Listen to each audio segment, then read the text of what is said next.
ഇത്തവണയിലെ big ബോസിലെ ഏറ്റവും വലിയ താരമായി കാണാനാവുന്നത് രേണു സുധിയെയാണ്. എല്ലാവർക്കും രേണുവിനോടുള്ള ഇഷ്ടക്കേടും ഇഷ്ടവും എല്ലാമാണ് ബിഗ് ബോസ് തുടങ്ങുന്നതിന് മുൻപേ തന്നെയുള്ള ചർച്ചാ വിഷയം. മറ്റൊരാൾ ശാരികയാണ്. ശാരിക ആരും മറക്കാൻ സാധ്യതയില്ല. ഒരു യൂട്യൂബ് ചാനലിലൂടെയാണ് ശാരിക ശ്രദ്ധിക്കപ്പെട്ടിട്ടുള്ളത്. ആ യൂട്യൂബ് ചാനലിൻ്റെ അമരത്തിരുന്നു കൊണ്ട് രേണുസുധി അടക്കമുള്ളവരെ ഹോട്ട് സീറ്റിൽ പിടിച്ചിരുത്തി റോസ്റ്റ് ചെയ്തെടുക്കലായിരുന്നു ശാരികയുടെ പ്രധാന ഹോബി. അങ്ങനെ ഒരിക്കൽ ശാരികയ്ക്ക് കിട്ടിയ ഇര ആയതുകൊണ്ട് തന്നെ ഇവർ രണ്ടുപേരും ഒരുമിച്ച് ബിഗ് ബോസിൽ എത്തിയപ്പോൾ കാണികളുടെ ശ്രദ്ധയും ആകാംക്ഷയും കൂടിയെന്ന് വേണം പറയാൻ. തുടക്കം മുതൽ രേണു ഉണ്ടാക്കാൻ സാധ്യതയുള്ള പുകിലുകളെ കുറിച്ച് ചർച്ച ചെയ്യുന്നതിനിടയിലാണ് രേണുവും ശാരികയും തമ്മിലുള്ള സ്വരച്ചേർച്ചയില്ലായ്മ പ്രേക്ഷകരുടെ ഇടയിൽ ചർച്ചാ വിഷയമായിട്ടുള്ളത്. ക്യാപ്റ്റനെ തിരഞ്ഞെടുക്കുന്ന സമയത്താണ് രേണുവും ശാരികയും തമ്മിൽ ചെറുതായിട്ടൊന്ന് ഉരസിയിട്ടുള്ളത്. ശാരിക അടക്കമുള്ള ചിലർ അനീഷ് ക്യാപ്റ്റൻ ആവുന്നതിൽ എതിർപ്പ് പ്രകടിപ്പിച്ചപ്പോൾ രേണുവിന് അഭിപ്രായമൊന്നുമില്ല എന്ന് മാത്രമല്ല, അഭിപ്രായം പ്രകടിപ്പിച്ച ശാരികയോട് നീരസത്തിൽ എന്തോ അടക്കം പറയുകയും അതിന് മറുപടിയായി ശാരിക തിരിച്ചു മറുപടി കൊടുക്കുന്നതും പ്രേക്ഷകർ കാണുകയുണ്ടായി. ഇതോടുകൂടി ശാരികയും രേണുവുമായി നല്ല ഒരു അടി പ്രതീക്ഷിച്ചിരുന്ന പ്രേക്ഷകർക്ക് വല്ലാത്ത ത്രില്ലിംഗ് ആണെന്ന് വേണം പറയാൻ. അതേസമയം ബിഗ് ബോസ് മലയാളം സീസൺ 7 തുടങ്ങി ഒരു ദിവസം പോലും ആയിട്ടില്ലെങ്കിലും നാടകീയതയ്ക്കും പോരിനുമൊന്നും യാതൊരു കുറവുമില്ല എന്ന് വേണം പറയാൻ. നിലവിൽ ഹൗസിൽ ഏറ്റവും കൂടുതൽ ചർച്ചയാകുന്ന പേര് കോമണർ സ്ഥാനാർത്ഥിയായ അനീഷിൻ്റെതാണ്.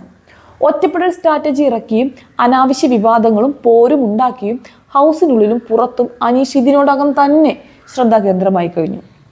ഇന്ന് രാവിലെ ടാസ്ക് വായിക്കുന്നതുമായി ബന്ധപ്പെട്ടാണ് അനീഷ് ആദ്യ തർക്കം ഉണ്ടാക്കിയത്. ബിഗ് ബോസ് മലയാളത്തിൽ പങ്കെടുക്കാൻ എത്തുന്നവർക്ക് മലയാളം എഴുതാനും വായിക്കാനും നിർബന്ധമായും അറിയണമെന്നായിരുന്നു അനീഷിന്റെ വാദം. ഇതിനെ എതിർത്ത് അഭിശ്രീയും അപ്പാനി ശരത്തും രംഗത്തെത്തുകയായിരുന്നു. ഇവർ പൊരിഞ്ഞ് വാക്പോരും നടന്നു.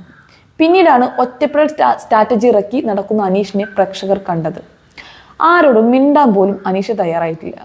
ഇതോടെ സോഷ്യൽ മീഡിയയിൽ അനീഷിനെതിരെ കടുത്ത നെഗറ്റീവുകളാണ് ഉയർന്നിട്ടുള്ളത്. കഴിഞ്ഞ തവണത്തെ രതീഷിനെ പോലെ ആദ്യ ദിവസം തന്നെ സ്ട്രാറ്റജികൾ ഓരോന്നും ഇറക്കി വെറുപ്പിക്കുകയാണ് അനീഷ് എന്നാണ് ഒരു വിഭാഗം ചൂണ്ടിക്കാട്ടിയിട്ടുള്ളത്. അതേസമയം പ്രേക്ഷകരുടെയും ഹൗസിലെ മത്സരാർത്ഥികളെയും പ്രതീക്ഷകളെല്ലാം തെറ്റിച്ചുകൊണ്ട് ഇപ്പോൾ ബിഗ് ബോസ് ഹൗസിന്റെ ആദ്യ ക്യാപ്റ്റനായി മാറിയിരിക്കുകയാണ് അനീഷ്. ബിഗ് ബോസ് വകയാണ് ഈ 7ന്റെ പണി ഹൗസിലുള്ളവർക്ക് കിട്ടിയിട്ടുള്ളത്. ബിഗ് ബോസ് ഷോയിൽ ഓരോ ആഴ്ചയിലും ഒരു ക്യാപ്റ്റനെ തിരഞ്ഞെടുക്കും. ഇവർക്കായിരിക്കും ഹൗസിന്റെ ചുമതല നൽകുക. ക്യാപ്റ്റനായി തിരഞ്ഞെടുക്കപ്പെടുന്നവർ എവിക്ഷൻ പ്രക്രിയയിൽ നിന്നടക്കം ഒഴിവാകും. ഓരോ ആഴ്ചയിലെയും മികച്ച പ്രകടനം കാഴ്ചവെക്കുന്നവരെ മറ്റ് മത്സരാർത്ഥികൾ ചേർന്നാണ് തിരഞ്ഞെടുക്കുന്നത്. ഈ ആഴ്ചത്തെ ക്യാപ്റ്റനെ തിരഞ്ഞെടുക്കുന്നതിന് ബിഗ് ബോസ് ഒരു ടാസ്ക് കൊടുക്കുകയുണ്ടായി.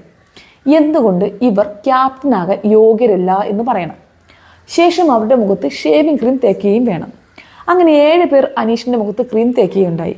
ശാരിക അടക്കമുള്ളവരാണ് അനീഷ് ക്യാപ്റ്റനാവാൻ യോഗ്യനല്ലെന്ന് പറഞ്ഞത്. കടുത്ത വിമർശനമാണ് ഇവരെല്ലാവരും കൂടി അനീഷിനെതിരെ ചുമത്തിയത്. വിക്ടിം കാർഡ് ഇറക്കിയും വെറുതെ തർക്കങ്ങൾ ഉണ്ടാക്കുന്നവരും എങ്ങനെയാണ് ക്യാപ്റ്റനായി മികച്ച പ്രകടനം കാഴ്ചവെക്കുക എന്ന ചോദ്യമാണ് പലരും ഉയർത്തിയത്. ടാസ്ക് കഴിഞ്ഞപ്പോൾ എതിർത്ത് പറയാത്തവർ ആരൊക്കെയാണെന്ന് ബിഗ് ബോസ് ചോദിക്കുകയുണ്ടായി. ഇവരെല്ലാം എഴുന്നേറ്റ് നിന്നെങ്കിലും ഇവരെ ഉൾപ്പെടുത്തി വീണ്ടും ക്യാപ്റ്റൻസി ടാസ്ക് നടത്തിയേക്കുമെന്നായിരുന്നു മത്സരാർത്ഥികളുടെ ചിന്ത. എന്നാൽ ആ ചിന്തകളെല്ലാം അസ്ഥാനത്താക്കിക്കൊണ്ടായിരുന്നു ബിഗ് ബോസിന്റെ നടപടി. ഏറ്റവും കൂടുതൽ പേരെ എതിർത്ത അനീഷിനായിരിക്കും ക്യാപ്റ്റൻ എന്ന് ബിഗ് ബോസ് അങ്ങ് പ്രഖ്യാപിച്ചു.